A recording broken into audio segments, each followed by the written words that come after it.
Bienvenidos, fans of the hottest entertainment on the planet. I mean, Fuego here, and Rapido Fuego review for a film that was just released in theaters this past weekend, and regrettably it did not do too much business, but that seems to be the case with most new releases of whatever capacity right now. But I'm talking the ALTO Nights with Robert De Niro in a dual role in this, playing two different characters that basically had known each other since they were kids in the early 20th century, and most of the film takes place in the 50s when both characters, both played by De Niro, are much older, and one is a mafioso of sorts in New York that is trying to kind of get out of the business, a little more of a sympathetic character. That's Frank. And then I'm trying to remember, it's Vito or Victor or whatever, but that's the other more hard-edged, bastardly of the two that De Niro was playing. And, you know, I've seen some people be critical about why does he have to play two roles, so on and so forth.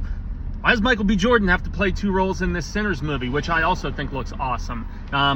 This movie's good, man. It's quite good, but I don't really see it having a significant amount of appeal to any like younger generations. I think some of the stats I was reading was that the opening weekend where it only made like $3 million on a $50 million budget, you know, it was mostly 35 and over and mostly male and whatever. There was at least a few people in the theater when I saw this one, but I dug it, man. I did, you know. It doesn't have a lot of bite to it, but the performances are terrific. It's nice to see Deborah Messing, you know, Will and Grace, Grace to be specific, in there. They try to age her up a little bit because she's the Frank character's wife, but she's good in the, you know, it's kind of slightly limited role. But De Niro brings it, man. He has enough of an inflection difference between both characters. The more evil and sadistic of the two, the Vito, I think his name was, or whatever. I'm gonna quit trying to mention the name because I'm probably messing it up, but he's almost doing like a high up pitch, like Joe Pesci kind of thing of sorts at times. And, you know, obviously De Niro has a history of doing those sort of gangster films with him.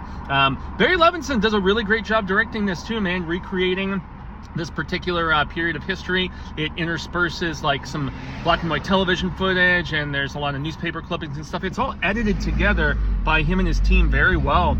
And you know, Levinson's always been great, man. I mean, Rain Man, Disclosure, Good Morning Vietnam. I mean, I loved when he veered into the horror stuff with that found footage he flicked the bay. I thought that was really damn good too. So, you know, it's not for everybody, and probably a little too slow moving at a little over 2 hours. It's not gonna, it's not a movie for younger people, man. You know, it doesn't have as much bombast and like in your face everything, but I don't know, man. I dug it, and I think it's a shame that, especially after this has been worked on since the 70s, for it to finally happen, not have an audience. I don't know, but it's a very interesting time capsule, and I recommend it.